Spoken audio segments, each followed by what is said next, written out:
नमस्कार माझ्या प्रिय शिक्षक बंधू आणि भगिनींनो, मी प्राध्यापक मारुती विठ्ठल शेळके आपल्या सर्वांच्या लाडक्या व्यासपीठावर अर्थात शेळके मास्टरमाइंड अकॅडमीच्या या व्यासपीठावर सहर्ष असे स्वागत करीत आहे.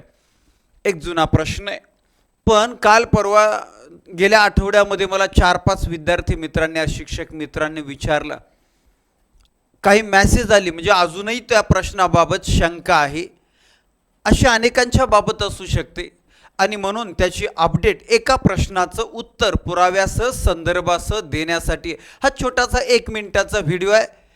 आणि म्हणून हा नीट समजून घ्या काय आहे. तर 2009 RT ॲक्ट, त्याच्यानंतर पुढे 2011ला TET घोषित झाली, 2013ला पहिली TET झाली, मग त्याच्यानंतर 2021 पर्यंत या TETच्या सर्टिफिकेटला 7 वर्षाचीच वैधता होती, 7 वर्षाचीच व्हॅलिडिटी होती. त्यानंतर तुम्हाला पुन्हा TET द्यावी लागणार होती आणि पुन्हा तुम्हाला सर्टिफिकेट घ्यावं लागणार होतं, म्हणजे नूतनीकरण तुम्हाला परीक्षा देऊन करावं लागणार होतं. तर त्या संदर्भाचा प्रश्न आहे की सर TET सर्टिफिकेट 2021 पूर्वी TET दिलेली असेल तर मग ते सर्टिफिकेट जे पात्रतेचं आहे ते 7 वर्ष चालणार आहे का आताही चालणार आहे, या प्रश्नाचं उत्तर आपल्याला आज शोधायचंय. आणि TET प्रमाणपत्र आता कायम स्वरूपाचं वैध आहे, आजीवन वैध आहे. म्हणून शिक्षक पात्रता परीक्षेच्या वैधतेबाबतचा हा निर्णय महाराष्ट्रातील सगळीकडेच लागू आहे. तो कसा आहे तो जरा सांगतो तुम्हाला. दिनांक 3 जून 2021 रोजी केंद्रीय शिक्षण मंत्रालयानं ऐतिहासिक निर्णय घेतला, GR काढला. ते GR आपल्या या व्हिडिओच्या डिस्क्रिप्शनमध्ये आपल्या टेलिग्रामची लिंक देतो ग्रुपची, त्या ग्रुपवर मी अपलोड केलेला आहे. तर या तारखेला केंद्र सरकारनं अधिकृतपणे जाहीर केलं की TET प्रमाणपत्राची मुदत आता अमर्याद म्हणजे मर्यादित राहणार नाहीये, ती लाईफ टाईमची असणार आहे. अशा प्रकारचा केंद्राचा निर्णय झाला 3 जून 2021. आणि मग त्या अगोदरची आणि त्यावेळेस नंतरची स्थिती कशी झाली. अगोदर कसं होतं, व्हॅलिडिटी 7 वर्षाची होती आणि मग त्याला रिन्युएशन करावं लागणार होतं. मात्र आता आज अजिबात नाही आहे. सध्याची स्थिती, एकदा सर्टिफिकेट आलं लाईफ टाईम, त्याला रिन्युएशन नाही, काय नाही अशी परिस्थिती. याच्या पुढे जायचं मग 2011 पासूनच्या सर्व प्रमाणपत्रांना पूर्वलक्षी प्रभाव लागू.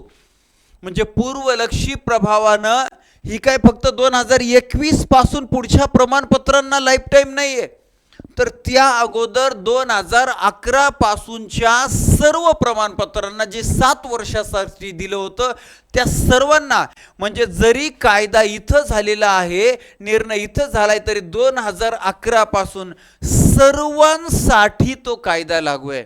सर्वांसाठी म्हणजे ज्या उमेदवारांनी 2011 नंतर TET परीक्षा उत्तीर्ण केली त्या सर्वांची प्रमाणपत्रे आता लाईफ टाईम आहेत, काहीच टेन्शन नाही. तुम्हाला हे लक्षात राहू द्या. असं केंद्रात झाला आणि मग तो निर्णय भारतातल्या अनेक राज्यांनी स्वीकारला, तसा आपल्या महाराष्ट्र राज्यानं सुद्धा स्वीकारलेला आहे. म्हणून केंद्राच्या CTET बरोबर महाराष्ट्राच्या TETला सुद्धा तो नियम लागू आहे. महाराष्ट्रात 2011 नंतर, म्हणजे पहिली झाली TET, TET 2013ला, सगळे सर्टिफिकेट पात्रतेचे लाईफ टाईम आहेत, कायमस्वरूपीचे आहेत, जपून ठेवायचे फक्त. म्हणून पहिली 7 वर्षाची जी व्हॅलिडिटी होती ती संपली आणि 3 जून 2021 रोजीच्या निर्णयानुसार आता लाईफ टाईमचं सर्टिफिकेट झालेलं आहे.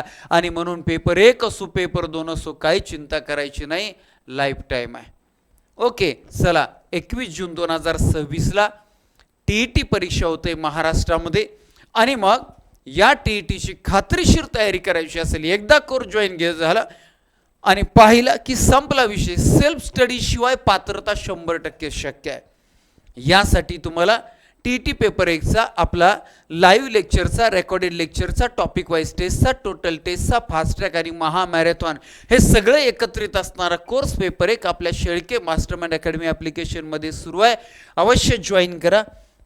18 वर्षापासून आम्ही हे सर्व विषय शिकवत आहोत आणि त्यामुळं ज्यानं कोर्स पाहिला तो पास झाला. असा साधा सोपा सिस्टम आहे, अशी साधी सोपी सिस्टम आहे, अशी ही निकालाची अखंड 18 वर्षापासूनची परंपरा आहे. पेपर 2चे सामाजिक शास्त्र सर्व विषयांचा कोर्स सुरू आहे. पेपर 2 गणित विज्ञान सर्व विषयांचा कोर्स सुरू आहे. ओके, तर अशा रीतीनं तुमच्या मनातल्या या एका प्रश्नाचं उत्तर या छोट्याशा व्हिडिओमधून मी केलेलं आहे.